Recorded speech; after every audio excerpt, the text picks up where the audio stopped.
ਸਤਨਾਮ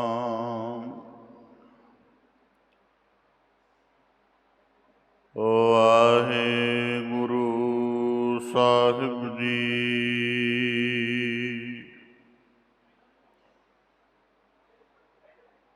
ਸਤਨਾਮ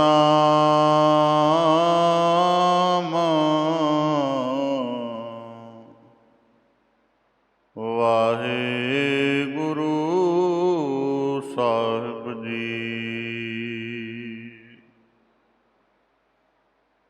ਤਉ ਮੈਂ ਆਇਆ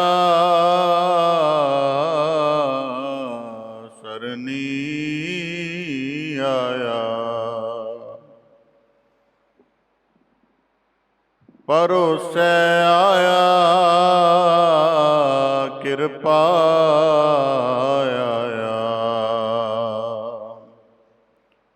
ਜਿਉ ਭਾਵੈ ਤਿਉ ਰਾਖੋ ਸੁਆਮੀ, ਮਾਰਗ ਗੁਰਹਿ ਪਠਾਇਆ।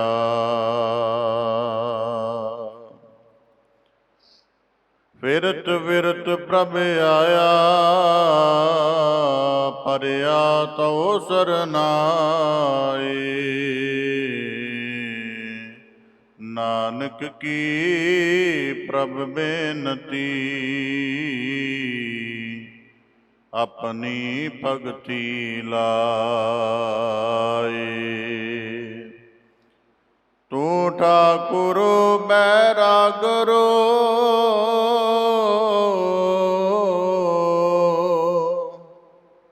ਮੈਂ ਜਿਹੀ ਕਣ ਚੇਰੀ ਰਾਮ।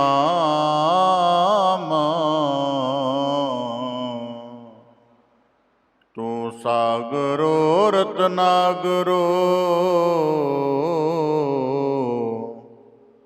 ਹਉ ਸਾਰ ਨ ਜਾਣਾ ਤੇਰੀ ਰਾਮ। ਸਾਰ ਨ ਜਾਣਾ ਤੂੰ ਵੱਡ ਦਾਣਾ, ਕਰ ਮਿਹਰਮਤ ਸਾਈ। ਕਿਰਪਾ ਕੀਜੈ ਸਾਮਤ ਦੀਜੈ, ਆਠ ਪਹਿਰ ਤੁਧ ਧਿਆਈ। ਗਰਭ ਨਾ ਕੀਜੈ ਰੇਣ ਹੋਵੀਜੈ, ਤਾਗਤ ਜਿਅਰੇ ਤੇਰੀ। ਸਭ ਉਪਰ ਨਾਨਕ ਕਾ ਠਾਕੁਰ, ਮੈਂ ਜਿਹੀ ਕਣ ਚੇਰੀ ਰਾਮ। ਮੈਂ ਅੰਦੁਲੇ ਕੀ ਟੇਕ, ਤੇਰਾ ਨਾਮ ਖੁੰਦਕਾਰਾ। ਮੈਂ ਗਰੀਬ ਮੈਂ ਮਸਕੀਨਾ, ਤੇਰਾ ਨਾਮ ਹੈ ਆਧਾਰਾ। ਕਰੀਮਾ ਰਹੀਮਾ ਅੱਲਾਹ ਤੂੰ ਗਨੀ, ਹਾਜ਼ਰਾ ਹਜ਼ੂਰ ਦਰ ਪੇਸ ਤੂੰ ਮਨੀ। ਬੇਸੁਮਾਰ ਅਥਾਹ ਅਗਨਤ ਅਤੁਲੈ, ਜਿਉ ਬੁਲਾਵਹੁ ਤਿਉ ਨਾਨਕ ਦਾਸ ਬੋਲੇ। ਸਤਨਾਮ ਸ੍ਰੀ ਵਾਹਿਗੁਰੂ ਸਾਹਿਬ ਜੀ। ਬਾਰੂ ਮਹੱਲਾ ਪੰਜਵਾ। ਵਿਤ ਨਵਿਤ ਭ੍ਰਮਿਓ ਬਹੁ ਭਾਤੀ, ਅਨਕ ਯਤਨ ਕਰ ਧਾਏ। ਜੋ ਜੋ ਕਰਮ ਕੀਏ ਹਉ ਹਉ ਮੈਂ, ਤੇ ਭਏ ਅਜਾਏ। ਆਵਰ ਦਿਨ ਕਾਹੂ ਕਾਜ ਨ ਲਾਏ, ਸੋ ਦਿਨ ਮੋਕੋ ਦੀਜੈ ਪ੍ਰਭ ਜੀਓ, ਜਾ ਦਿਨ ਹਰ ਜਸ ਗਾਏ ਰਹਾਉ। ਪੁੱਤਰ ਕਲਤਰ ਗ੍ਰਹਿ ਦੇਖ ਪਸਾਰਾ, ਇਸ ਹੀ ਮੈਂ ਉਰਝਾਏ, ਮਾਇਆ ਮਦ ਚਾਖ ਭਏ ਉਦਮਾਤੇ, ਹਰ ਹਰ ਕਬਹੁ ਨ ਗਾਏ। ਇਹ ਬਿਦ ਖੋਜੀ ਬਹੁ ਪ੍ਰਕਾਰਾ, ਬਿਨ ਸੰਤਨ ਨਹੀਂ ਪਾਏ। ਤੁਮ ਦਾਤਾਰ ਵੱਟੇ ਪ੍ਰਭ ਸਮਰੱਥ, ਮੰਗਣ ਕਉ ਦਾਨ ਆਏ। ਤਿਆਗਿਓ ਸਗਲਾ ਮਾਨ ਮਹੱਤਾ, ਦਾਸ ਰੇਣ ਸਰਨਾਏ। ਕਹੋ ਨਾਨਕ ਹਰ ਮਿਲ ਭਏ ਏਕੈ, ਮਹਾ ਆਨੰਦ ਸੁਖ ਪਾਏ। ਤਿਆਗਿਓ ਸਗਲਾ ਮਾਨ ਮਹੱਤਾ, ਦਾਸ ਰੇਣ ਸਰਨਾਏ। ਕਹੋ ਨਾਨਕ ਹਰ ਮਿਲ ਭਏ ਏਕੈ, ਮਹਾ ਆਨੰਦ ਸੁਖ ਪਾਏ। ਵਾਹਿਗੁਰੂ ਜੀ ਕਾ ਖਾਲਸਾ, ਵਾਹਿਗੁਰੂ ਜੀ ਕੀ ਫਤਿਹ। ਧੰਨ ਧੰਨ ਸਤਿਗੁਰੂ ਗੁਰੂ ਗਰੀਬ ਨਿਵਾਜ, ਕਿਰਪਾ ਨਿਧ ਦਇਆ ਨਿਧ, ਕਰੁਣਾ ਨਿਧ ਸਤਿਗੁਰੂ, ਅਗੰਮ ਅਗੋਚਰ ਪਾਰ ਬ੍ਰਹਮ ਪਰਮੇਸ਼ਵਰ। ਸ਼ਬਦ ਗੁਰੂ ਸਤਿਗੁਰੂ ਸ੍ਰੀ ਗੁਰੂ ਗ੍ਰੰਥ ਸਾਹਿਬ ਜੀ, ਦੀਨ ਦਇਆਲ ਪਾਤਸ਼ਾਹ, ਤਿਨਾਂ ਦੀ ਅਪਾਰ ਮਿਹਰਮਤ ਹੈ, ਅਥਾਹ ਬਖਸ਼ਿਸ਼ ਹੈ, ਅਪਾਰ ਕਰੁਣਾ ਹੈ ਸਤਿਗੁਰੂ ਸਾਹਿਬ ਜੀ ਕੀ। ਜੋ ਆਪ ਸਭ ਗੁਰਸਿੱਖ ਸਤ ਸੰਗੀ ਜਨ, ਸਤਿਗੁਰੂ ਕੀ ਪਾਵਨ ਪਵਿੱਤਰ ਹਜ਼ੂਰੀ ਦੇ ਅੰਦਰ ਧੰਨ ਧੰਨ ਅਮਰ ਸ਼ਹੀਦ ਬਾਬਾ ਦੀਪ ਸਿੰਘ ਜੀ, ਤਿਨਾਂ ਦੇ ਪਾਵਨ ਸ਼ਹੀਦੀ ਅਸਥਾਨ ਗੁਰਦੁਆਰਾ ਟਾਹਲਾ ਸਾਹਿਬ ਵਿਖੇ ਅੰਮ੍ਰਿਤ ਵੇਲੇ ਦੇ ਦੀਵਾਨ ਵਿੱਚ ਜੁੜ ਬੈਠ ਕੇ ਸਤਿਗੁਰੂ ਕੀ ਰਹਿਮਤ ਨੂੰ ਮਾਣਦਿਆਂ ਹੋਇਆਂ ਆਪਣੇ ਮਨੁੱਖਾ ਜੀਵਨ ਨੂੰ ਸਫਲ ਕਰਨ ਦਾ, ਸਕਾਰਤ ਕਰਨ ਦਾ ਸ਼ੁਭ ਯਤਨ ਕਰ ਰਹੇ ਹੋ ਜੀ। ਬੜੇ ਹੀ ਸੁਭਾਗਸ਼ਾਲੀ ਹੋ। ਸਤਿਗੁਰੂ ਸਾਹਿਬ ਜੀ ਦੀ ਰਹਿਮਤ ਨੂੰ ਮਾਣਦਿਆਂ ਹੋਇਆਂ ਗੁਰ ਚਰਨਾਂ ਦੀ ਪ੍ਰੀਤ ਆਪਣੇ ਹਿਰਦੇ ਅੰਦਰ ਦ੍ਰਿੜ ਕਰਦਿਆਂ, ਆਪਣੇ ਮਨੁੱਖਾ ਜੀਵਨ ਦੇ ਦੁਰਲੱਭ ਅਵਸਰ ਨੂੰ ਗੁਰੂ ਸ਼ਬਦ ਦੀ ਸਾਧਨਾ ਦੇ ਨਾਲ ਸਫਲ ਕਰਨ ਦਾ ਸ਼ੁਭ ਯਤਨ ਆਪ ਜੀ ਕਰ ਰਹੇ ਹੋ ਜੀ। ਬੜੇ ਹੀ ਸੁਭਾਗਸ਼ਾਲੀ ਹੋ। ਸਤਿਗੁਰੂ ਸ੍ਰੀ ਗੁਰੂ ਗ੍ਰੰਥ ਸਾਹਿਬ ਜੀ ਦੀ ਪਰਮ ਮਿਹਰਮਤ ਹੈ, ਜੋ ਪਾਵਨ ਬਾਣੀ ਦੀ ਲੜੀਵਾਰ ਵਿਚਾਰ ਨਾਲ ਆਪ ਜੀ ਰੋਜ਼ਾਨਾ ਜੁੜਦੇ ਹੋ। ਪਾਵਨ ਬਾਣੀ ਦੀ ਲੜੀਵਾਰ ਵਿਚਾਰ ਦੇ ਨਾਲ ਜੁੜਨ ਦਾ ਯਤਨ ਕਰੀਏ ਜੀ। ਵਿਚਾਰ ਆਰੰਭ ਕਰਨ ਤੋਂ ਪਹਿਲਾਂ ਬੜੇ ਅਦਬ ਸਹਿਤ ਉਚਾਰਨ ਕਰੋ ਜੀ। ਸਤਿਨਾਮ ਸ੍ਰੀ ਵਾਹਿਗੁਰੂ ਸਾਹਿਬ ਜੀ। ਸਤਿਨਾਮ ਵਾਹਿਗੁਰੂ ਸਾਹਿਬ ਜੀ। ਮਾਰੂ ਮਹੱਲਾ ਪੰਜਵਾ। ਵਿਤ ਨਵਿਤ ਭ੍ਰਮਿਓ ਬਹੁ ਭਾਤੀ, ਅਨਕ ਜਤਨ ਕਰ ਧਾਏ। ਸਤਿਗੁਰੂ ਸ੍ਰੀ ਗੁਰੂ ਗ੍ਰੰਥ ਸਾਹਿਬ ਜੀ ਦੀ ਪਾਵਨ ਬਖਸ਼ਿਸ਼ ਦੇ ਸਦਕਾ ਜੋ ਲੜੀਵਾਰ ਵਿਚਾਰ ਬਾਣੀ ਦੀ ਆਪ ਜੀ ਰੋਜ਼ਾਨਾ ਸ਼ਰਵਣ ਕਰਦੇ ਹੋ, ਸਤਿਗੁਰੂ ਸ੍ਰੀ ਗੁਰੂ ਗ੍ਰੰਥ ਸਾਹਿਬ ਜੀ ਦੀ ਰਾਗਬੱਧ ਬਾਣੀ ਦੇ ਅੰਤਰਗਤ ਰਾਗ ਮਾਰੂ ਦੀ ਪਾਵਨ ਬਾਣੀ ਪ੍ਰਵਾਹ ਦੀ ਲੜੀਵਾਰ ਸ਼ਬਦ ਵਿਚਾਰ ਆਪ ਜੀ ਰੋਜ਼ਾਨਾ ਸ਼ਰਵਣ ਕਰਕੇ ਗੁਰੂ ਸਾਹਿਬ ਜੀ ਦੀ ਰਹਿਮਤ ਨੂੰ ਮਾਣਦੇ ਹੋ। ਮਾਰੂ ਰਾਗ ਦੇ ਅੰਤਰਗਤ ਪੰਚਮ ਪਾਤਸ਼ਾਹ ਸ਼ਹੀਦਾਂ ਦੇ ਸਰਤਾਜ ਬਾਣੀ ਕੇ ਬੋਹਿਥ ਕਰੁਣਾ ਨਿਧਾਨ ਸਤਿਗੁਰੂ ਗੁਰੂ ਅਰਜਨ ਦੇਵ ਸਾਹਿਬ ਜੀ ਮਹਾਰਾਜ ਅੱਜ ਦੇ ਇਸ ਪਾਵਨ ਸ਼ਬਦ ਦੁਆਰਾ ਸਾਨੂੰ ਸਭ ਜੀਵਾਂ ਨੂੰ ਗਿਆਨਮਈ ਬਖਸ਼ਿਸ਼ ਕਰਦਿਆਂ ਹੋਇਆਂ ਅਧਿਆਤਮਿਕ ਉਪਦੇਸ਼ ਦੇ ਰੂਪ ਵਿੱਚ ਫਰਮਾ ਰਹੇ ਹਨ। ਸ਼ਬਦ ਦਾ ਆਰੰਭ ਹੈ ਵਿਤ ਨਵਿਤ ਭ੍ਰਮਿਓ ਬਹੁ ਭਾਂਤੀ ਅਨਕ ਯਤਨ ਕਰ ਧਾਏ।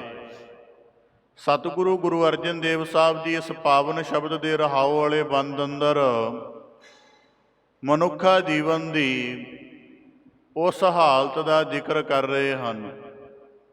ਸਤਿਗੁਰੂ ਗੁਰੂ ਅਰਜਨ ਦੇਵ ਸਾਹਿਬ ਜੀ ਸ਼ਬਦ ਦੇ ਰਹਾਉ ਵਾਲੇ ਬੰਦ ਅੰਦਰ ਮਨੁੱਖਾ ਜੀਵਨ ਦੀ ਉਸ ਹਾਲਤ ਦਾ ਜ਼ਿਕਰ ਕਰ ਰਹੇ ਹਨ ਕਿ ਜਦੋਂ ਮਨੁੱਖ ਆਪਣੇ ਅਧਿਆਤਮਿਕ ਜੀਵਨ ਦੇ ਮਨੋਰਥ ਨੂੰ ਨਾ ਸਮਝ ਸਕੇ, ਜਦੋਂ ਮਨੁੱਖ ਦੇ ਜੀਵਨ ਵਿੱਚ ਬੰਦਗੀ ਦਾ, ਸੇਵਾ ਦਾ, ਸ਼ੁਭ ਕਰਮਸ਼ੀਲਤਾ ਦਾ ਅਭਾਵ ਹੋ ਜਾਵੇ ਤੇ ਮਨੁੱਖ ਦੀ ਜਿਹੜੀ ਸੁਰਤ ਹੈ, ਮਨੁੱਖ ਦਾ ਜਿਹੜਾ ਸਮੁੱਚਾ ਆਚਰਣ ਹੈ, ਉਹ ਕੇਵਲ ਪਦਾਰਥਾਂ ਦਾ, ਦੁਨਿਆਵੀ ਧੰਦਿਆਂ ਦਾ ਗੁਲਾਮ ਬਣ ਕੇ ਰਹਿ ਜਾਵੇ ਤੇ ਫਿਰ ਉਸ ਸਮੇਂ ਜਦੋਂ ਮਨੁੱਖ ਦੇ ਕੋਲੋਂ ਸਿਮਰਨ ਚਲਾ ਜਾਂਦਾ ਤੇ ਚਿੱਤ ਮੁਰਝਾ ਜਾਂਦਾ ਹੈ।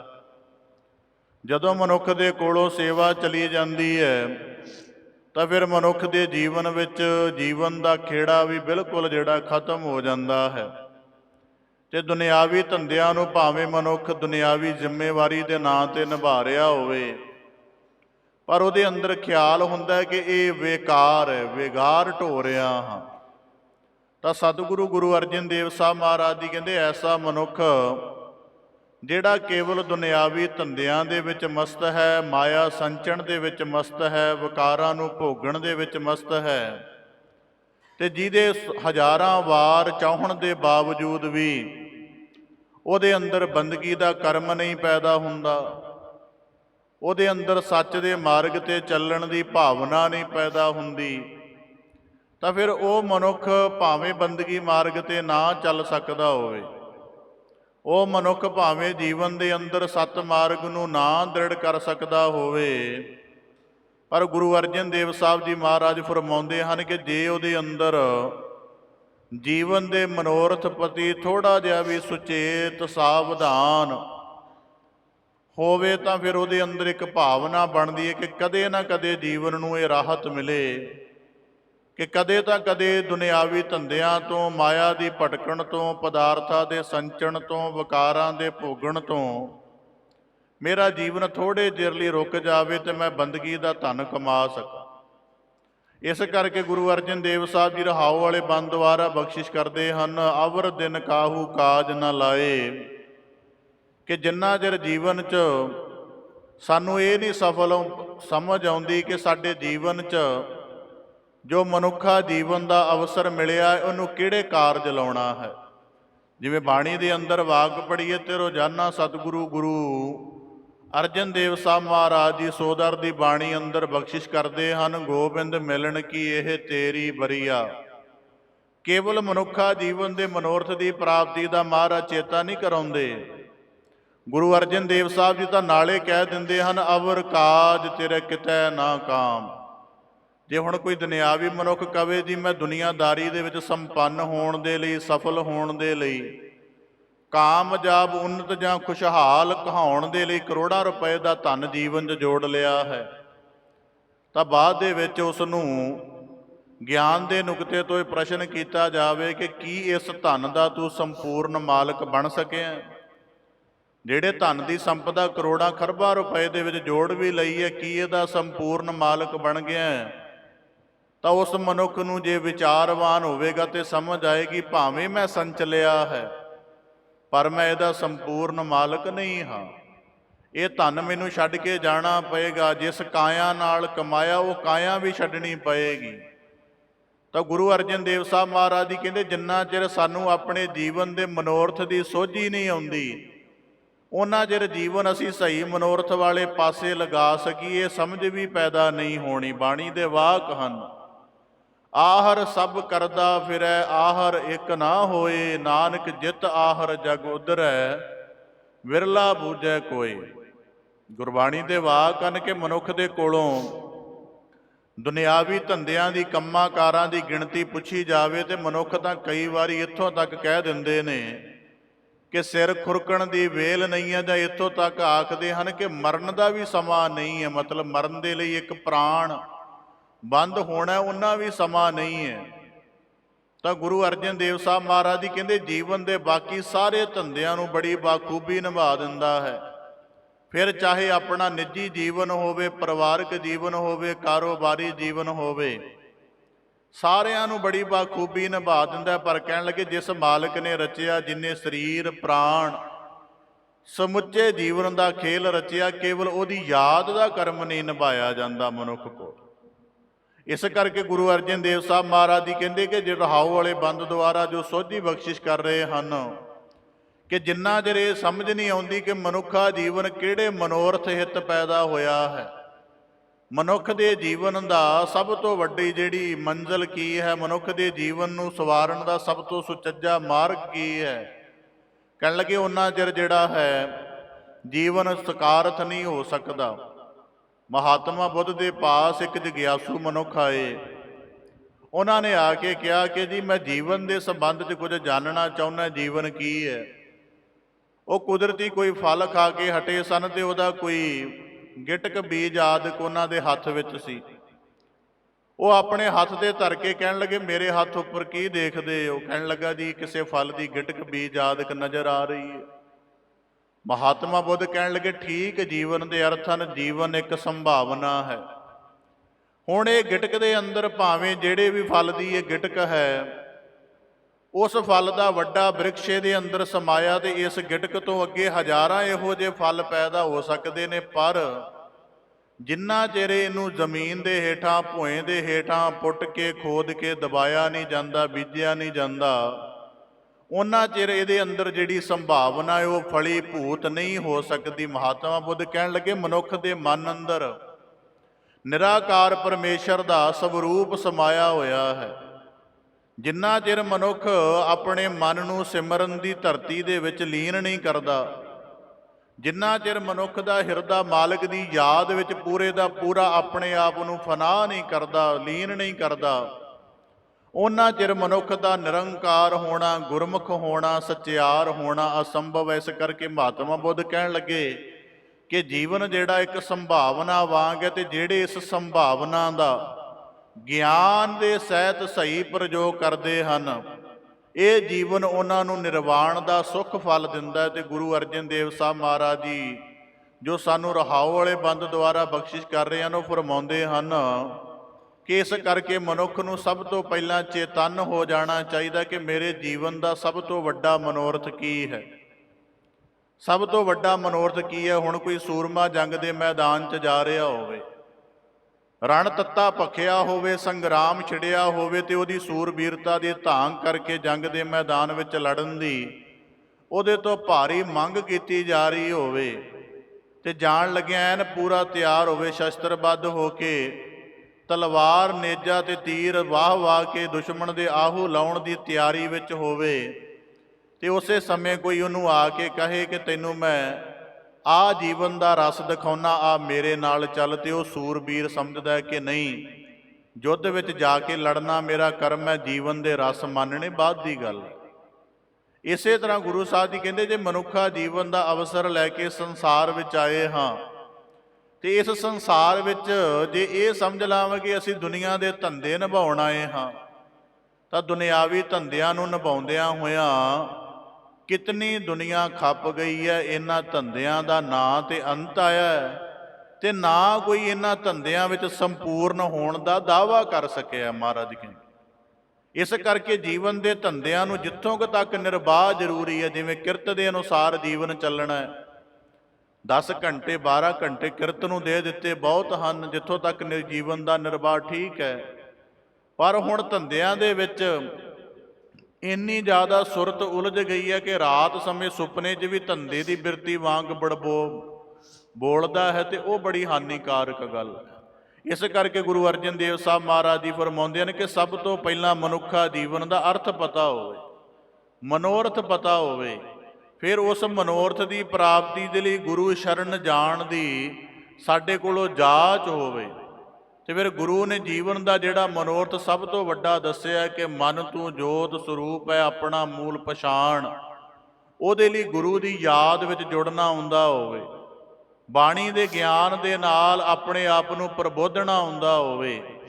ਤੇ ਮਨੁੱਖ ਨੂੰ ਗੁਰੂ ਸਾਹਿਬ ਜੀ ਨੇ ਜਿਹੜੇ ਜੀਵਨ ਦੀ ਉੱਚਮ ਚੱਜ ਆਚਾਰ ਦੱਸਿਆ ਹੈ, ਉਸ ਚੱਜ ਆਚਾਰ ਨੂੰ ਜੀਵਨ 'ਚ ਧਾਰਨ ਕਰਨਾ ਹੁੰਦਾ ਹੋਵੇ। ਜਦੋਂ ਗੁਰੂ ਸਾਹਿਬ ਜੀ ਕਹਿੰਦੇ ਐਸਾ ਕਰਮ ਕਰਦੇ ਹਨ ਤਾਂ ਫਿਰ ਜਾ ਕੇ ਮਨੁੱਖ ਦਾ ਜੀਵਨ ਸਫਲ ਹੁੰਦਾ। ਇਸ ਕਰਕੇ ਗੁਰੂ ਅਰਜਨ ਦੇਵ ਸਾਹਿਬ ਜੀ ਅੱਜ ਦੇ ਸ਼ਬਦ ਦੇ ਰਹਾਉ ਵਾਲੇ ਬੰਦ ਦੁਆਰਾ ਜੋ ਸਾਨੂੰ ਸੋਝੀ ਬਖਸ਼ਿਸ਼ ਕਰ ਰਹੇ ਹਨ, ਉਹ ਫਰਮਾ ਰਹੇ ਹਨ ਕਿ ਜਦੋਂ ਮਨੁੱਖ ਆਪਣੇ ਜੀਵਨ ਦੀ ਕਲਪਨਾ ਕਰੋ ਕਿ ਜੀਵਨ ਆਰੰਭ ਹੋਇਆ, ਜਵਾਨੀ ਤੋਂ ਧੰਦਿਆਂ ਦੀ ਸੁੱਧ ਸੰਭਾਲੀ ਤੇ ਧੰਦਿਆਂ ਨੂੰ ਨਿਭਾਉਂਦੇ ਨਿਭਾਉਂਦੇ ਸਾਰੇ ਜੀਵਨ ਦਾ ਤੇਜ ਚਲਾ ਗਿਆ, ਤੇ ਅਜੇ ਵੀ ਪਰਿਵਾਰ ਆਖਦਾ ਕਿ ਸਾਨੂੰ ਇਹਨੇ ਦਿੱਤਾ ਕੀ।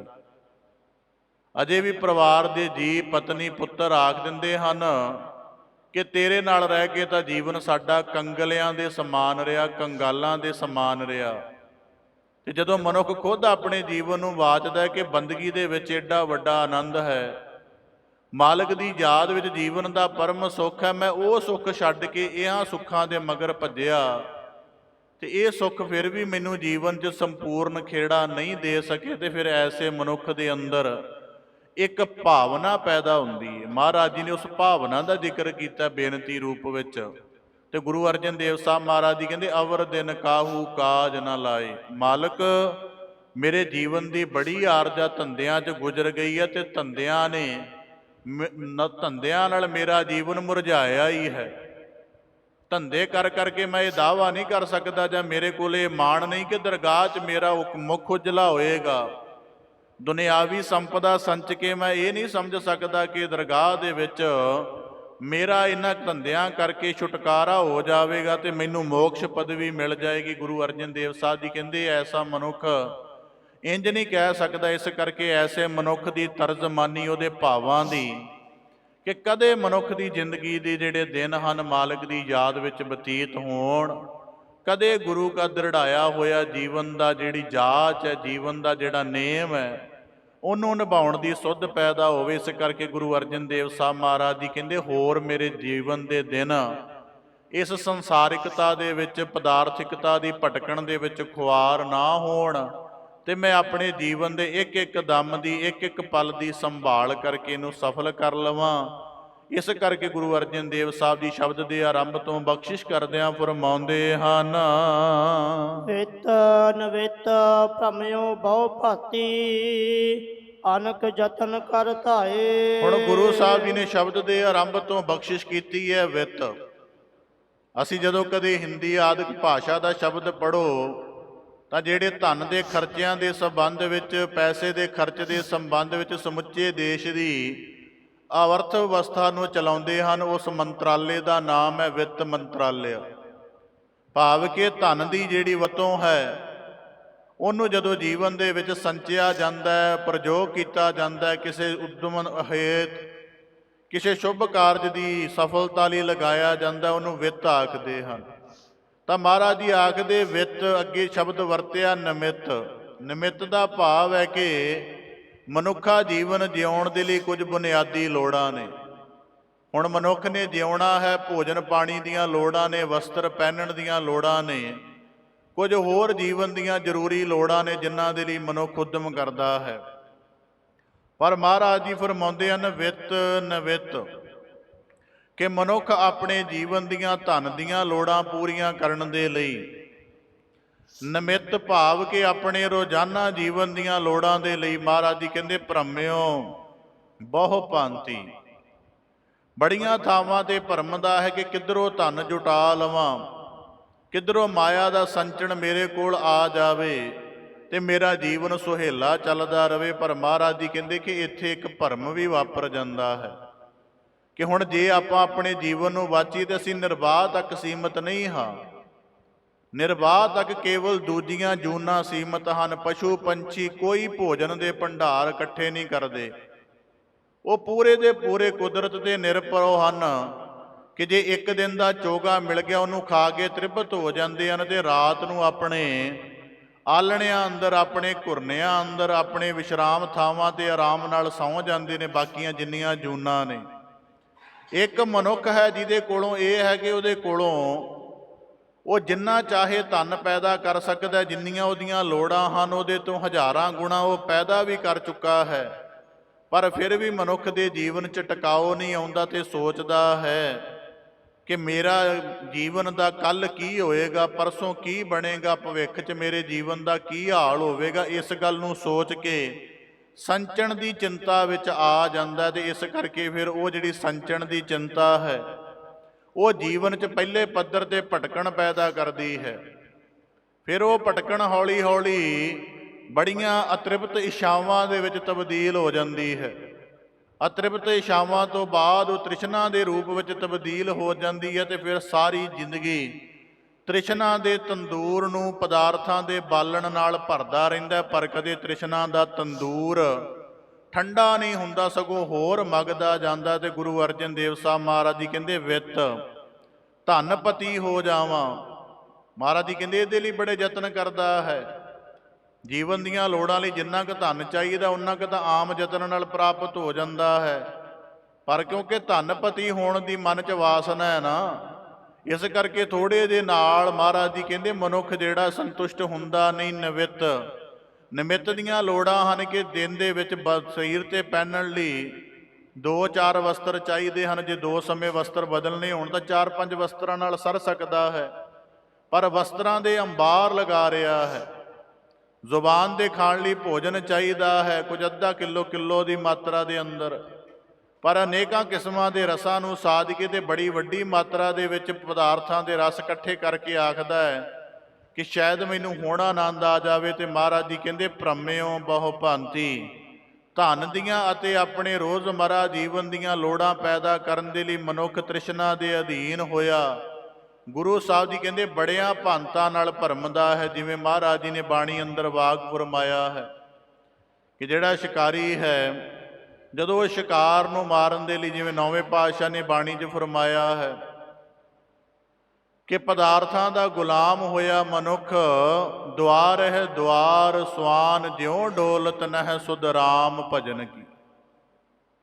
ਲੋਭੀ ਜੰਤ ਨਾ ਜਾਣਈ, ਭਖ ਅਭਖ ਸਭ ਖਾਏ।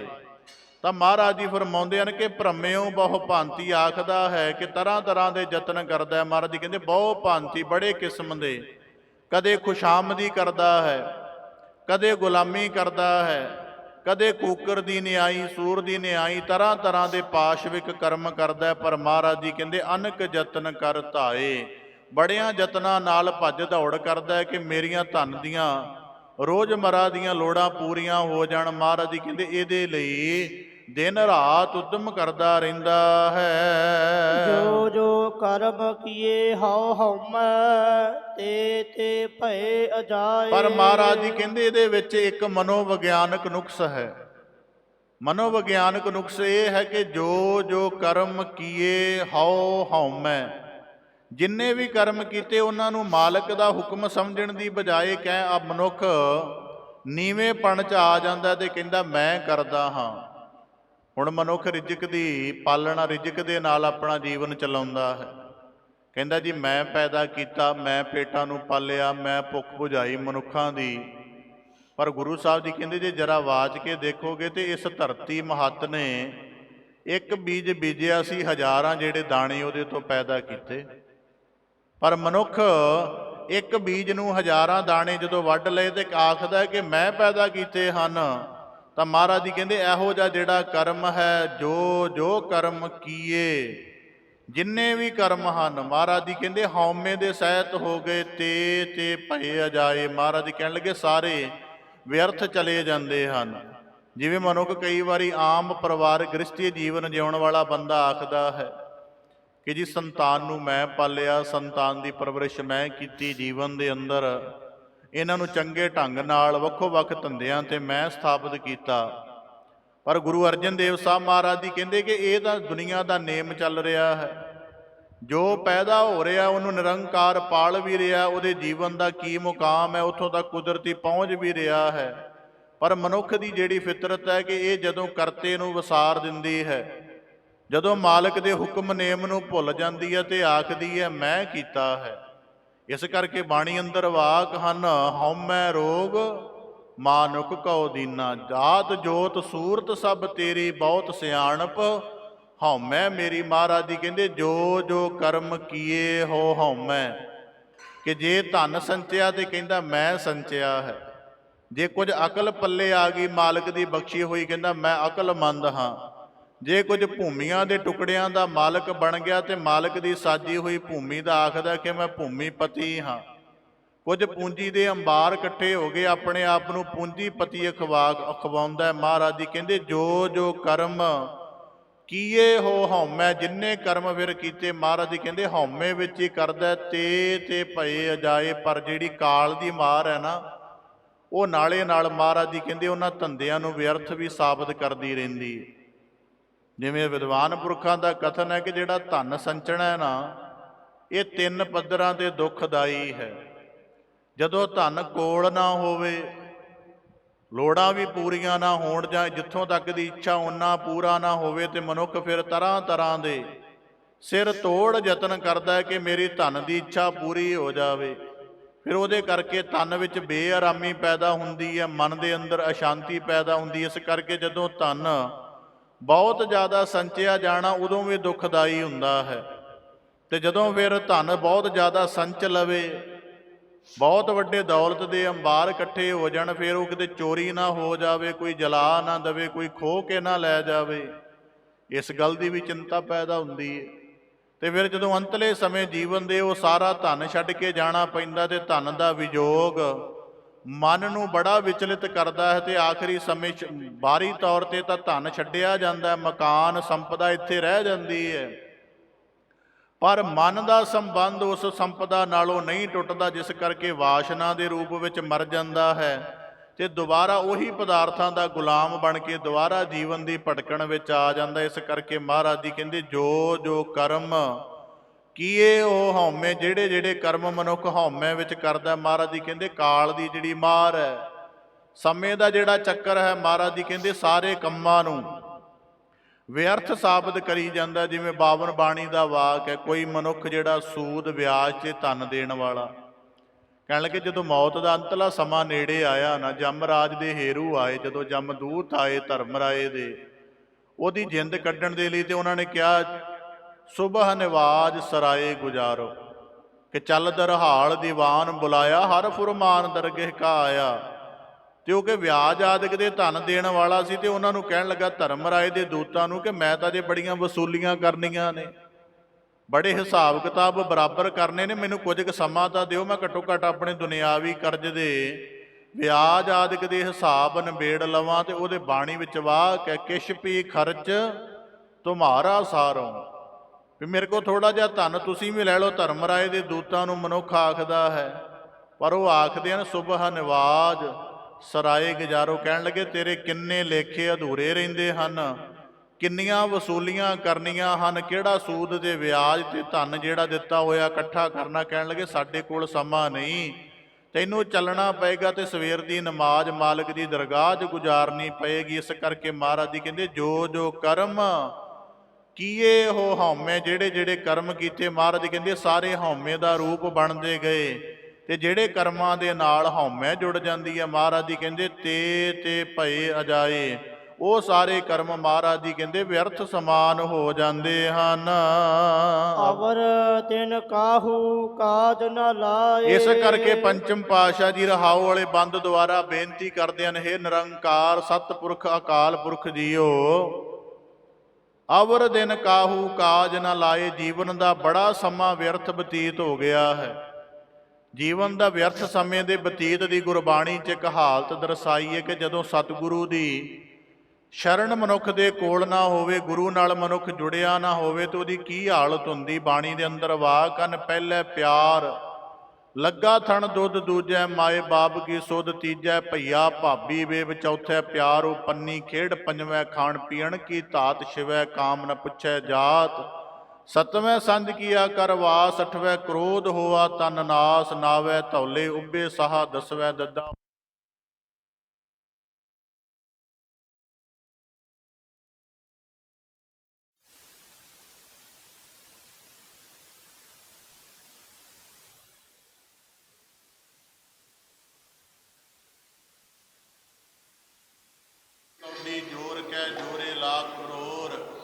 ਚਲਤੀ ਬਾਰ ਨਾ ਕੱਚ ਮਿਲਿਓ, ਲਈ ਲੰਗੋਟੀ ਤੋਰ ਕੇ ਚੱਲਦੇ ਸਮੇਂ ਕੁਝ ਨਾ ਮਿਲਿਆ।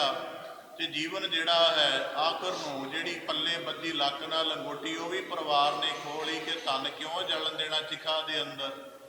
ਇਸ ਕਰਕੇ ਗੁਰੂ ਅਰਜਨ ਦੇਵ ਸਾਹਿਬ ਮਹਾਰਾਜ ਜੀ ਫਰਮਾਉਂਦੇ, ਮਾਲਕ ਮੇਰੇ ਜੀਵਨ ਦਾ ਬੜਾ ਸਮਾਂ ਤੇਰੀ ਯਾਦ ਤੋਂ ਬਿਨਾਂ ਮਨੁੱਖਾ ਜੀਵਨ ਦੇ ਲਈ ਸ਼ੁਭ ਕਰਮ ਕਰਨ ਤੋਂ ਬਿਨਾਂ, ਬੰਦਗੀ ਦੇ ਕਰਮ ਤੋਂ ਬਿਨਾਂ ਬਤੀਤ ਹੋ ਗਿਆ ਹੈ।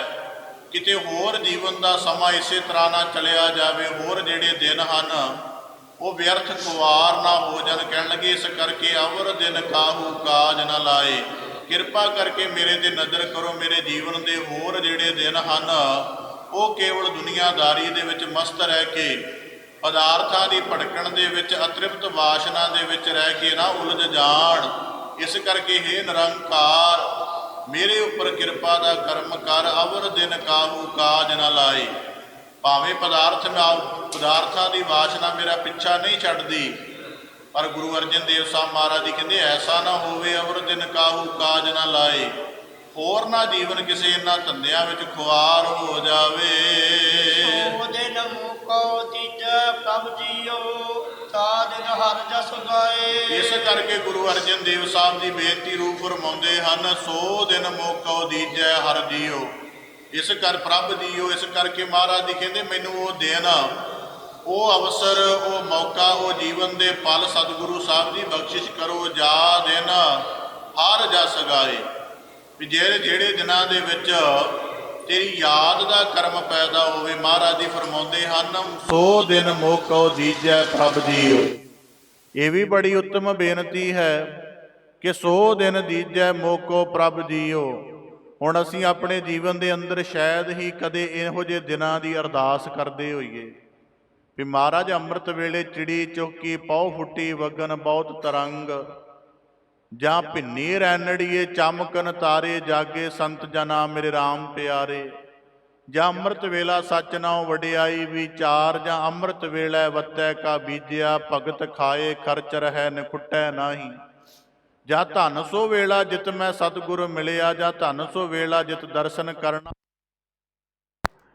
ਕਦੇ ਮਨੁੱਖ ਦੇ ਜੀਵਨ ਦੇ ਅੰਦਰ ਇਹ ਅਰਦਾਸ ਪੈਦਾ ਹੁੰਦੀ ਹੋਵੇ। ਇਸ ਕਰਕੇ ਮਹਾਰਾਜ ਜੀ ਕਹਿੰਦੇ ਸੋ ਦਿਨ, ਮਹਾਰਾਜ ਮੈਨੂੰ ਉਹ ਜੀਵਨ ਦਾ ਅਵਸਰ ਬਖਸ਼ ਜਦੋਂ ਮੈਂ ਤੇਰੀ ਸ਼ਰਨ ਆ ਸਕਾਂ, ਜਦੋਂ ਮੈਨੂੰ ਅੰਮ੍ਰਿਤ ਵੇਲੇ ਦੇ ਜਾਗਣ ਦਾ, ਇਸ਼ਨਾਨ ਦਾ ਕਰਮ ਬਣੇ ਤੇ ਤੇਰੀ ਯਾਦ ਵਿੱਚ ਮੇਰਾ ਚਿੱਤ ਜੁੜੇ। ਮਹਾਰਾਜ ਜੀ ਕਹਿੰਦੇ ਸੋ ਦਿਨ ਮਾਲਕ ਜੀ ਕਿਰਪਾ ਕਰਕੇ ਉਹ ਦਿਨ ਬਖਸ਼ਿਸ਼ ਕਰੋ। ਮੋਹ ਕਉ ਦੀਜੈ ਪ੍ਰਭ ਜੀਓ, ਜਿਨ੍ਹਾਂ ਉਹ ਦਿਨ ਮੈਨੂੰ ਕਿਰਪਾ ਕਰਕੇ ਬਖਸ਼ਿਸ਼ ਕਰੋ। ਤਾਂ ਹੀ ਤੇ ਬਾਣੀ 'ਚ ਵਾਕ ਕਿਹਾ ਹੈ, ਸਤਿਗੁਰੂ ਸਾਹਿਬ ਜੀ ਦੀ ਬਾਣੀ 'ਚ ਤਾਂ ਹੀ ਵਾਕ ਆਉਂਦੇ ਹਨ ਕਿ ਜਿਹੜਾ ਉਹ ਮੂਰਤ, ਉਹ ਘੜੀ, ਉਹ ਸਾਰਾ ਕੁਝ ਧਨ ਹੈ ਜਦੋਂ ਮਾਲਕ ਯਾਦ ਆਉਂਦਾ ਹੈ। ਬਾਣੀ 'ਚ ਵਾਕ ਆਉਂਦਾ, ਸਾ ਰੁੱਤ ਸੁਹਾਵੀ ਜਿਤ ਤੁਧ ਸਮਾਲੀ ਸੋ ਕੰਮ ਸੁਹੇਲਾ, ਜੋ ਤੇਰੀ ਕਾਲੀ ਸੋ ਰਿਦਾ ਸੁਹੇਲਾ, ਜਿਤ ਹਿਰਦੈ ਤੂੰ ਉੱਠਾ ਸਭਨਾ ਕੇ ਦਾ ਤਾਰਾ ਜੀਓ। ਮਹਾਰਾਜ ਜੀ ਸੋਹਿਲਾ ਸਾਹਿਬ ਜੀ ਦੀ ਬਾਣੀ ਪੜ੍ਹਦੇ ਹੋ ਆਪ ਜੀ। ਵਿਸੋਏ ਚਸਿਆ ਘੜੀਆ ਪਹਿਰਾ ਥਿੱਤੀ ਵਾਰੀ ਮਾਹੋ ਹੋਆ, ਕਿ ਜੀਵਨ ਦਾ ਇੱਕ ਇੱਕ ਪਲ, ਬਾਣੀ 'ਚ ਤਾਂ ਵਾਕ ਨੇ, ਦਮ ਦਮ ਸਦਾ ਸੰਭਾਲਦਾ ਦਮ ਨਾ ਬਿਰਥਾ ਜਾਏ। ਇਸ ਕਰਕੇ ਮਹਾਰਾਜ ਜੀ ਨੇ ਇੱਥੋਂ ਤੱਕ ਵੀ ਕਿਹਾ ਜੇ ਰਸਨਾ ਜਪਦੀ ਨਹੀਂ ਤੇ ਉਹ ਕੱਟਣ ਯੋਗ ਹੈ। ਤਾਂ ਮਹਾਰਾਜ ਜੀ ਕਹਿੰਦੇ ਸੋ ਦਿਨ ਮੋਹ ਕਉ ਦੀਜੈ ਪ੍ਰਭ ਜੀਓ, ਕਿਰਪਾ ਕਰਕੇ ਮਾਲਕ ਜੀ ਮੈਨੂੰ ਉਸ ਦਿਨ ਦੀ ਬਖਸ਼ਿਸ਼ ਕਰੋ, ਉਸ ਅਵਸਰ ਦੀ ਬਖਸ਼ਿਸ਼ ਕਰੋ ਜਦੋਂ ਮੇਰੇ ਚਿੱਤ ਦੇ ਅੰਦਰ ਮਾਲਕ ਦੀ ਯਾਦ ਫੁਰੇ, ਜਦੋਂ ਮੇਰੇ ਚਿੱਤ ਦੇ ਅੰਦਰ ਉਹਦੀ ਬਖਸ਼ਿਸ਼ ਦਾ ਸ਼ੁਕਰਾਨਾ ਆਵੇ ਕਿ ਜੀਓ ਪਾਏ ਪਿੰਡ ਜਿਨ ਸਾਜਿਆ ਦਿੱਤਾ ਪੈਨਣ ਖਾਣ। ਜਦੋਂ ਮੇਰੇ ਜੀਵਨ ਨੂੰ ਯਾਦ ਆਵੇ ਕਿ ਮਾਤਾ ਕੇ ਉਦਰ ਮਹਿ ਪ੍ਰਤਪਾਲ ਕਰੇ ਸੋ ਕਿਉ ਮਨੋ ਵਿਸਾਰੀ ਹੈ। ਜਾਂ ਜਦੋਂ ਬਾਣੀ ਦੇ ਅੰਦਰ ਜ਼ਿਕਰ ਆਵੇ ਜਿਸ ਕਾ ਦੀਆ ਪਹਿਨੈ ਖਾਏ ਤਿਸ ਸਿਉ ਆਲਸ ਕਿਉਂ ਬਨੈ ਮਾਏ। ਮਹਾਰਾਜ ਜੀ ਕਹਿੰਦੇ ਇਸ ਕਰਕੇ ਮਾਲਕ ਮੇਰਾ ਜੀਵਨ ਹੋਰ ਜ਼ਿਆਦਾ ਵਿਅਰਥ ਨਾ ਗੁਜ਼ਰੇ, ਇਸ ਕਰਕੇ ਮੈਨੂੰ ਉਸ ਦਿਨ ਦਾ ਅਵਸਰ ਬਖਸ਼ੋ। ਜਾ ਦਿਨ ਹਰ ਜਸ ਗਾਏ, ਜਿਸ ਦਿਨ ਤੇਰੀ ਯਾਦ ਦਾ, ਤੇਰੀ ਸਿਫਤ ਦਾ ਕਰਮ ਮੇਰੇ ਜੀਵਨ ਅੰਦਰ ਪੈਦਾ ਹੋਵੇ। ਵਿਸ਼ਰਾਮ ਦੇ ਕੇ ਬਖਸ਼ਿਸ਼ ਕਰਦੇ ਹਨ। ਪੁੱਤਰ ਕਲਤਰ ਗ੍ਰਹਿ ਦੇਖ ਪਸਾਰਾ, ਇਸ ਹੀ ਮਹਿ ਉਰਝਾਏ। ਹੁਣ ਮਹਾਰਾਜ ਜੀ ਜਿਹੜਾ ਹੈ ਉਹੀ ਜ਼ਿਕਰ ਕਰ ਰਹੇ ਹਨ ਜੀਵਨ ਦਾ ਕਿ ਪੁੱਤਰ ਕਲਤਰ, ਕਿ ਪੁੱਤਰ ਦੇ ਮੋਹ ਵਿੱਚ ਉਲਝੀ ਹੋਈ ਜਿਹੜੀ ਮਾਨਸਿਕਤਾ ਹੈ ਕਿ ਮੇਰੇ ਤੋਂ ਬਾਅਦ ਇਹਦਾ ਕੀ ਬਣੇਗਾ। ਜਿੰਨੇ ਦੁਨੀਆ ਦੇ ਪਿਤਾ ਹਨ, ਜਿਨ੍ਹਾਂ ਨੂੰ ਇਹ ਯਾਦ ਨਹੀਂ ਹੈ ਕਿ ਮਾਲਕ ਪ੍ਰਤਪਾਲਕ ਹੈ, ਅਸੀਂ ਕੇਵਲ ਉਹਦੇ ਨਿੱਕੇ ਨਿੱਕੇ ਜਿਹੇ ਜੀਵ ਹਾਂ, ਕਿਰਮ ਜੰਤ ਹਾਂ, ਵੱਡੀ ਕੋਈ ਹਸਤੀ ਨਹੀਂ। ਜਿਨ੍ਹਾਂ ਨੂੰ ਇਹ ਗੱਲ ਦਾ ਯਾਦ ਨਹੀਂ ਹੈ, ਉਹ ਇਹੀ ਸੋਚਦੇ ਰਹਿੰਦੇ ਹਨ ਮੇਰੇ ਤੋਂ ਬਾਅਦ ਮੇਰੇ ਪੁੱਤਰ ਦਾ ਕੀ ਬਣੇਗਾ, ਇਹ ਕਿਹੜੀ ਜ਼ਮੀਨ ਦਾ ਵਾਰਸ ਬਣੇਗਾ, ਕਾਰੋਬਾਰ ਕਿਹੋ ਜਿਹਾ ਹੋਏਗਾ। ਫਿਰ ਉਸ ਪੁੱਤਰ ਦੇ ਮੋਹ ਵਿੱਚ ਜਾਇਜ਼ ਨਜਾਇਜ਼ ਕਰਨ ਤੱਕ ਚਲੇ ਜਾਂਦੇ ਹਨ।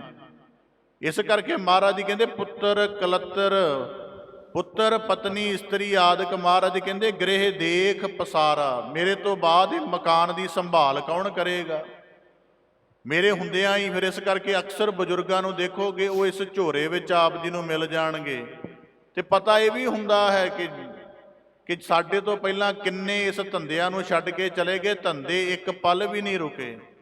ਵੱਡੀਆਂ ਫੈਕਟਰੀਆਂ ਦੇ ਮਾਲਕ ਮਰ ਜਾਂਦੇ ਹਨ ਤੇ ਉੱਥੇ ਪਤਾ ਲੱਗਦਾ ਜੀ ਇਸ ਫੈਕਟਰੀ ਦਾ ਵੱਡਾ ਮਾਲਕ ਮਰ ਗਿਆ ਤੇ ਲੇਬਰ ਉਵੇਂ ਕੰਮ ਕਰਦੀ ਰਹਿੰਦੀ। ਕਹਿੰਦੇ ਨਹੀਂ, ਜੇ ਇੱਕ ਦਿਨ ਬੰਦ ਕੀਤੀ ਤਾਂ ਜਿਹੜਾ ਫੈਕਟਰੀ ਨੂੰ ਬੜਾ ਵੱਡਾ ਘਾਟਾ ਪੈ ਜਾਏਗਾ। ਪਰ ਜਿਹੜੇ ਇਹਨਾਂ ਧੰਦਿਆਂ ਵਿੱਚ ਉਲਝੇ ਹਨ, ਮਹਾਰਾਜ ਜੀ ਕਹਿੰਦੇ ਉਹ ਸਮਝਦੇ ਹਨ ਕਿ ਸ਼ਾਇਦ ਸਾਡੇ ਤੋਂ ਬਿਨਾਂ ਜੀਵਨ ਚੱਲਣਾ ਨਹੀਂ। ਮਹਾਰਾਜ ਜੀ ਕਹਿੰਦੇ ਇਹੀ ਜਿਹੜੀ ਭਰਮ ਵਾਲੀ ਸਮਝ ਹੈ, ਇਸ ਹੀ ਮੈਂ ਉਰਝਾਏ, ਇਹਦੇ ਵਿੱਚ ਹੀ ਉਲਝ ਕੇ ਰਹਿ ਜਾਂਦੇ ਹਨ। ਮਾਇਆ ਮਦ ਪਹੁੰਚਾਖ ਭਏ ਉਦਮਾਤੇ, ਹਰ ਹਰ ਕਬਹੁ ਨ ਗਾਏ। ਕਹਿਣ ਲੱਗੇ ਇਸ ਕਰਕੇ ਮਾਇਆ ਦਾ ਜਿਹੜਾ ਪਰਪੰਚ ਬਣਿਆ, ਇੰਨੇ ਰਸ ਹਨ। ਜਿਵੇਂ ਮਾਇਆ ਦਾ ਪਦਾਰਥਾਂ ਵਾਲਾ ਰਸ ਹੈ, ਮਨੁੱਖ ਦੇ ਕੋਲੋਂ ਧਨ ਆਵੇ ਬੜਾ ਚਿੱਤ ਖਿੜ ਜਾਂਦਾ ਹੈ, ਮਨੁੱਖ ਦੇ ਕੋਲੋਂ ਸੋਨਾ ਆਦਿਕ ਆ ਜਾਵੇ ਤੇ ਮਨੁੱਖ ਦੇ ਚਿਹਰੇ ਤੇ ਇੱਕ ਅਜੀਬ ਜੀ ਚਮਕ ਆ ਜਾਂਦੀ ਹੈ। ਮਨੁੱਖ ਭੂਮੀ ਦੇ ਟੁਕੜਿਆਂ ਦਾ ਮਾਲਕ ਹੋ ਜਾਵੇ, ਜਾਗੀਰਦਾਰ ਜ਼ਿਮੀਂਦਾਰ ਬਣ ਜਾਵੇ, ਆਪਣੇ ਆਪ ਨੂੰ ਵੱਡਾ ਸ਼ਾਹੂਕਾਰ ਸੇਠ ਧਨਵਾਨ ਖਵਾਉਂਦਾ ਹੈ। ਪਰ ਮਹਾਰਾਜ ਜੀ ਕਹਿੰਦੇ ਮਾਇਆ ਮਦ ਚਾਖ ਭਏ ਉਦਮਾਤੇ, ਇਹ ਇੰਨਾ ਮਸਤ ਕਰ ਦਿੰਦੀ ਹੈ, ਇੰਨਾ ਜ਼ਿਆਦਾ ਮਸਤ ਕਰ ਦਿੰਦੀ ਹੈ ਕਿ ਜੀਵਨ ਨੂੰ ਆਖਰੀ ਸਮੇਂ 3.5 ਹੱਥ ਦੀ ਲੋੜ ਹੈ, ਇਸ ਗੱਲ ਦਾ ਖਿਆਲ ਹੀ ਭੁੱਲ ਗਿਆ। ਕਬੀਰ ਸਾਹਿਬ ਜੀ ਦਾ ਪਾਵਨ ਵਾਕ ਹੈ ਨਾ, ਕਾਰਜ 3.5 ਹੱਥ ਘਨੀ ਤਾਂ ਪੌਣੇ 4, ਕੇਵਲ 40-45 ਮਿੰਟਾਂ ਦੇ ਲਈ 2.25 ਕਰਮ ਹੱਥ ਜਿਹੜੀ ਧਰਤੀ ਚਾਹੀਦੀ ਹੈ। ਪਰ ਮਨੁੱਖ ਆਪਣੇ ਘਰ ਦਾ ਹੀ ਪਸਾਰਾ ਕਰਨਾ ਹੋਵੇ ਨਾ, ਤੇ ਕਹਿੰਦਾ ਫਾਰਮ ਹਾਊਸ 2 ਕਿੱਲੇ 'ਚ ਫੱਬਦਾ ਹੈ, 1 ਕਿੱਲੇ 'ਚ ਗੱਲ ਬਣਦੀ ਨਹੀਂ। ਤਾਂ ਮਹਾਰਾਜ ਜੀ ਕਹਿੰਦੇ ਮਾਇਆ ਮਦ ਚਾਖ, ਇੰਨਾ ਮਸਤ ਕੀਤਾ ਹੋਇਆ ਮਾਇਆ ਦੇ ਰਸ ਨੇ ਕਿ ਮਕਾਨ ਦਾ ਹੀ ਵਿਸਥਾਰ ਕਰੀ ਜਾਂਦਾ ਹੈ। ਮਹਾਰਾਜ ਜੀ ਕਹਿੰਦੇ ਫਿਰ ਵਿਕਾਰਾਂ ਦਾ ਗ੍ਰਸਤ ਭੋਗ ਲਈ 50-60 ਸਾਲ ਦਾ ਗ੍ਰਸਤ ਜੀਵਨ ਜਿਉਂ ਲਿਆ, ਇੰਦਰੀ ਦੇ ਰਸ ਭੋਗ ਭੋਗ ਕੇ ਜੀਵਨ ਸਾਰਾ ਗੁਜ਼ਰ ਗਿਆ, ਪਰ ਅਜੇ ਵੀ ਨਾ ਰੂਪ ਦੀ ਵਾਸਨਾ ਮਰੀ, ਨਾ ਭੋਗਾਂ ਦੀ ਵਾਸਨਾ ਮਰੀ, ਨਾ ਜੀਭ ਦੇ ਰਸ ਕਸਾਂ ਦੀ ਵਾਸਨਾ ਮਰੀ। ਮਹਾਰਾਜ ਜੀ ਕਹਿੰਦੇ ਭਏ ਉਦਮਾਤੇ, ਇੰਨਾ ਜ਼ਿਆਦਾ ਮਸਤ ਕੀਤਾ, ਕਹਿਣ ਲੱਗੇ ਹਰ ਹਰ ਕਬਹੁ ਨ ਗਾਏ। ਕਹਿਣ ਲੱਗੇ ਇੱਕ ਪਲ ਵੀ ਮਹਾਰਾਜ ਜੀ ਕਹਿੰਦੇ ਰਸਨਾ ਦੇ ਮਾਲਕ ਦਾ ਨਾਮ ਨਹੀਂ ਆਉਂਦਾ। ਅੱਜ ਦੇ ਸਮੇਂ 'ਚ ਅਸੀਂ ਜ਼ਿਕਰ ਕਰਦੇ ਹਾਂ ਜੀ, ਧਰਮ ਦਾ ਪ੍ਰਚਲਨ, ਧਰਮ ਦਾ ਅਭਿਆਸ ਬੜਾ ਘਟ ਗਿਆ ਹੈ। ਬੜੀ ਗਿਆਨੀ ਜਾਨੇ ਚਿੰਤਾ ਕਰਦੇ ਨੇ, ਕਿਉਂ ਘਟ ਰਿਹਾ ਹੈ? ਕਿਉਂਕਿ ਮਾਇਆ ਦੇ ਰਸਾਂ ਦੀ ਭਰਮਾਰ ਹੀ ਇੰਨੀ ਹੋ ਗਈ ਹੈ।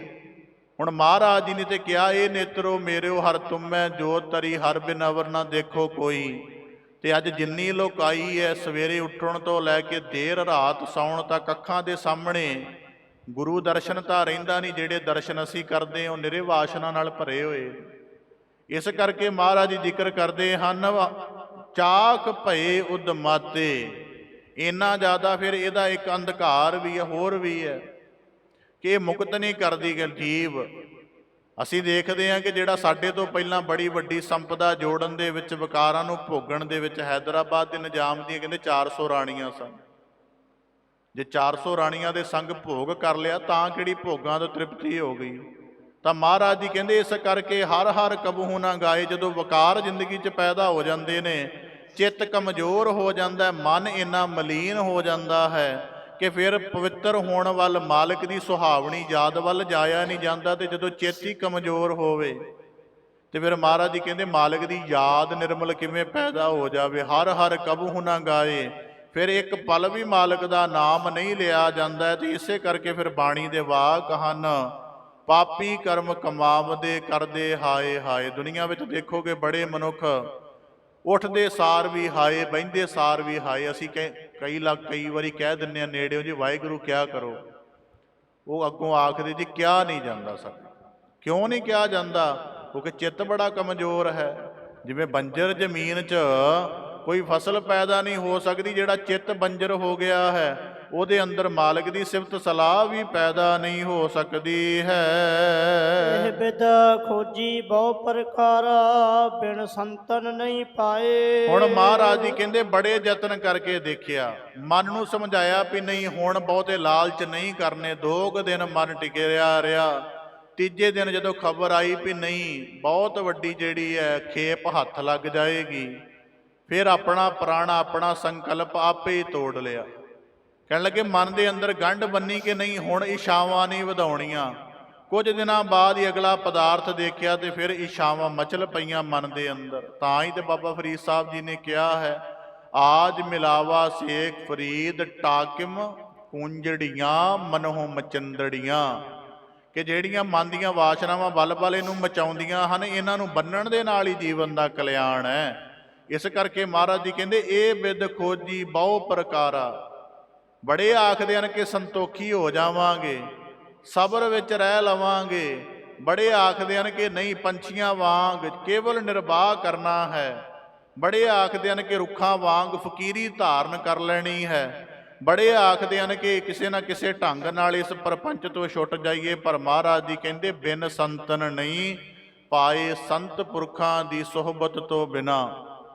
ਸੰਤ ਪੁਰਖਾਂ ਦੀ ਸੰਗਤ ਵਿੱਚ ਜਾ ਕੇ ਉਹਨਾਂ ਦੇ ਉੱਚੇ ਸੁੱਚੇ ਜੀਵਨ ਦੇ ਦਰਸ਼ਨ ਤੋਂ ਬਿਨਾ ਨਹੀਂ ਸਮਝ ਆ ਸਕਦੀ। ਅੱਜ ਭਗਤ ਨਾਮਦੇਵ ਜੀ ਦਾ ਜਨਮ ਦਿਹਾੜਾ ਵੀ ਹੈ ਤੇ ਭਗਤ ਤਰਲੋਚਨ ਜੀ ਉਹਨਾਂ ਕੋਲ ਚੱਲ ਕੇ ਆਏ। ਭਗਤ ਤਰਲੋਚਨ ਜੀ ਦੁਨਿਆਵੀ ਕਾਰ ਵਿਵਹਾਰ ਵਪਾਰ ਕਰਨ ਵਾਲੇ ਸਨ। ਉਹਨਾਂ ਨੇ ਆ ਕੇ ਦੇਖਿਆ ਕਿ ਭਗਤ ਨਾਮਦੇਵ ਜੀ ਤਾਂ ਆਪਣੇ ਘਰ ਦੇ ਕੰਮਾਂ ਵਿੱਚ ਲੱਗੇ ਹੋਏ ਹਨ। ਉਹਨਾਂ ਨੇ ਵੇਖਿਆ ਕਿ ਭਗਤ ਨਾਮਦੇਵ ਜੀ ਤਾਂ ਧੰਮਾਂ ਵਿੱਚ ਲੱਗਿਆ ਨੇ, ਮਾਲਕ ਦੀ ਭਗਤੀ ਕਿਹੜੇ ਵੇਲੇ ਕਰਦੇ ਹੋਣਗੇ। ਉਂਝ ਆਖਦੇ ਨੇ ਕਿ ਅਸੀਂ ਭਗਤ ਹਾਂ, ਦੁਨੀਆ ਭਗਤ ਕਹਿੰਦੀ ਹੈ ਉਹਨਾਂ ਨੂੰ। ਨਾਮਾ ਮਾਇਆ ਮੋਇਆ ਕਹਿ ਤਿਲੋਚਨ ਮੀਤ, ਕਾਹੇ ਸ਼ੀਪੋ ਸ਼ਾਇ ਲੈ ਰਾਮ ਨਾ ਲਾਵੋ ਚੀਤ। ਤਾਂ ਭਗਤ ਨਾਮਦੇਵ ਜੀ ਨੇ ਫਿਰ ਸੁਚੇਤ ਕੀਤਾ, ਸਾਵਧਾਨ ਕੀਤਾ। ਕਹਿਣ ਲੱਗੇ ਨਾਮਾ ਕਹਿ ਤਿਲੋਚਨਾ, ਮੁਖ ਤੇ ਰਾਮ ਸੰਭਾਲ, ਹਾਥ ਪਾਉ ਕਰ ਕਾਮ ਸਭ ਚੀਤ ਨਿਰੰਜਨ ਨਾਲ। ਇਸ ਕਰਕੇ ਗੁਰੂ ਸਾਹਿਬ ਜੀ ਕਹਿੰਦੇ ਬਿਨ ਸੰਤਨ ਨਹੀਂ ਪਾਏ। ਭਗਤ ਨਾਮਦੇਵ ਜੀ ਦਾ ਪਾਵਨ ਸ਼ਬਦ ਹੈ ਕਿ ਮਹਾਰਾਜ ਮਨ ਮੇਰੋ ਗੱਜ, ਜਿਹਵਾ ਮੇਰੀ ਕਾਤੀ ਮੱਪ ਮੱਪ ਕਾਟੋ, ਜਮ ਕੀ ਫਾਸੀ। ਕੇ ਜ਼ੁਬਾਨ ਤੋਂ ਜਿੰਨੀ ਵਾਰੀ ਵਾਹਿਗੁਰੂ ਕਹਾਂਗਾ ਉਹ ਮੇਰੇ ਜਮਾਂ ਦੀ ਫਾਹੀ ਕੱਟਦੇ ਹਨ। ਬਿਨ ਸੰਤਨ ਨਹੀਂ ਪਾਏ। ਕਹਿਣ ਲੱਗੇ ਬਿਨਾਂ ਸੰਤ ਜਨਾਂ ਤੋਂ ਜੀਵਨ ਦਾ ਕਲਿਆਣ ਨਹੀਂ ਹੁੰਦਾ, ਕਿਉਂਕਿ ਉਹਨਾਂ ਦੇ ਜੀਵਨ ਨੂੰ ਦੇਖ ਕੇ ਹੀ ਪਤਾ ਲੱਗ ਸਕਦਾ ਕਿ ਸਵਾਸ ਸਵਾਸ ਸਿਮਰਨ ਕਿਵੇਂ ਕੀਤਾ ਜਾਂਦਾ ਹੈ। ਆਮ ਕਿਸੇ ਮਨੁੱਖ ਨੂੰ ਕਹੀਏ ਇਹਨਾਂ ਦੀ ਅੰਮ੍ਰਿਤ ਵੇਲੇ ਦੀ ਸੰਭਾਲ ਕਰਨੀ ਹੈ, ਸਿਮਰਨ ਦਾ ਕਰਮ ਕਰਨਾ ਹੈ, ਸੇਵਾ ਦਾ ਕਰਮ ਕਰਨਾ ਹੈ, ਉਹ ਕਹਿੰਦਾ ਜੀ ਇਹ ਸੰਭਵ ਨਹੀਂ ਹੋ ਸਕਦਾ, ਕਿਵੇਂ ਹੋਏਗਾ। ਪਰ ਜਦੋਂ ਸੰਤ ਪੁਰਖਾਂ ਦੀ ਸੋਭਤ ਜਾਂਦੇ ਆ ਤੇ ਫਿਰ ਉਹਨਾਂ ਦੇ ਜੀਵਨ ਦਾ ਉਦਮ, ਉਹਨਾਂ ਦੇ ਜੀਵਨ ਦੀ ਭਾਵਨਾ ਵੇਖ ਕੇ ਪਤਾ ਲੱਗਦਾ ਕਿ ਨਹੀਂ ਸਵਾਸ ਸਵਾਸ ਸਿਮਰਨ ਵੀ ਹੋ ਸਕਦਾ ਹੈ।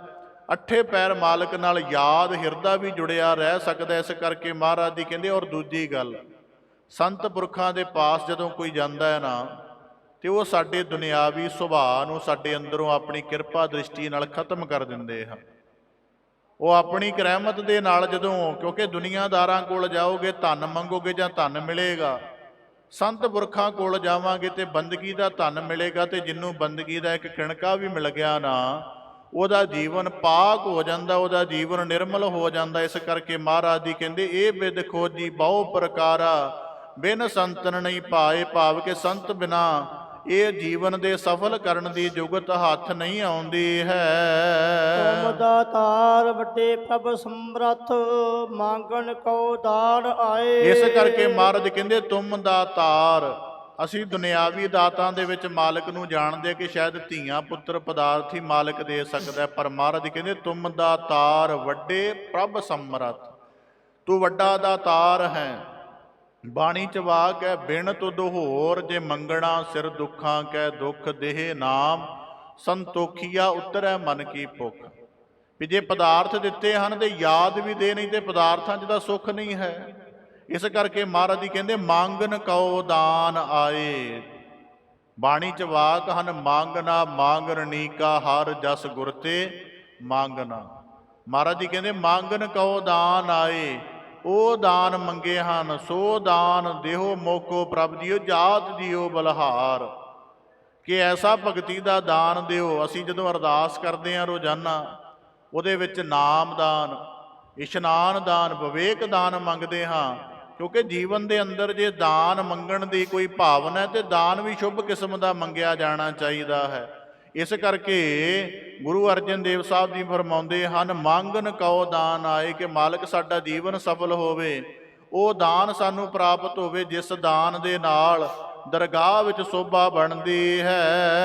ਆਗਿਓ ਸਗਲਾ ਮਾਨ ਮਹੱਤਾ, ਦਾਸ ਰੇਣ ਸਰਨਾਏ। ਇਸ ਕਰਕੇ ਫਿਰ ਅੰਤਲੇ ਬੰਦ ਵਿੱਚ ਗੁਰੂ ਅਰਜਨ ਦੇਵ ਸਾਹਿਬ ਜੀ ਇਸ ਸ਼ਬਦ ਦੇ 4 ਬੰਦ ਹਨ। ਤਾਂ ਮਹਾਰਾਜ ਜੀ ਕਹਿੰਦੇ ਤਿਆਗਿਓ ਸਗਲਾ ਮਾਨ ਮਹੱਤਾ, ਕਿ ਭੂਮੀਪਤੀ ਹਾਂ, ਜਗੀਰਦਾਰ ਹਾਂ, ਅਕਲਮੰਦ ਆ। ਮਹਾਰਾਜ ਜੀ ਕਹਿੰਦੇ ਇਹੋ ਜਿਹੇ ਸਾਰੇ ਮਾਣ ਤਿਆਗ ਕੇ, ਕਿਉਂਕਿ ਮਾਣ ਤਿਆਗਣਾ, ਜਿਵੇਂ ਭਗਤ ਕਬੀਰ ਸਾਹਿਬ ਜੀ ਦਾ ਪਾਵਨ ਵਾਕ ਹੈ, ਕਬੀਰ ਮਾਇਆ ਤਜੀ ਤਉ ਕਿਆ ਭਇਆ, ਜੋ ਮਾਨ ਤਜਿਆ ਨਹੀਂ ਜਾਏ।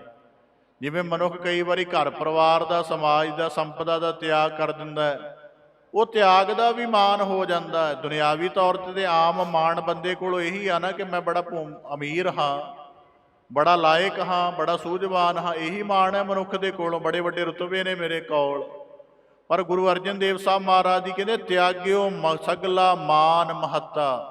ਜਦੋਂ ਸਮਝ ਆਵੇ ਨਾ ਵੀ ਜਿੰਨੇ ਮੈਂ ਜੀਵਨ ਦੇ ਮਾਣ ਚੁੱਕੀ ਫਿਰਦਾ ਹਾਂ, ਇਹ ਸਾਰੇ ਉਸ ਨਿਰੰਕਾਰ ਦੀ ਰਹਿਮਤ ਤੋਂ ਬਾਅਦ ਬਣੇ ਨੇ। ਤਾਂ ਹੀ ਤੇ ਬਾਣੀ ਨੇ ਕਿਹਾ, ਕਾਹੇ ਭਈਆ ਫਿਰ ਤਉ ਫੂਲਿਆ ਫੂਲਿਆ, ਜਬ ਦਾ ਸਮਾਸ ਉਰਦ ਮੁਖ ਰਹਿਤਾ, ਸੋ ਦੁਨ ਕੈਸੇ ਭੂਲਿਆ।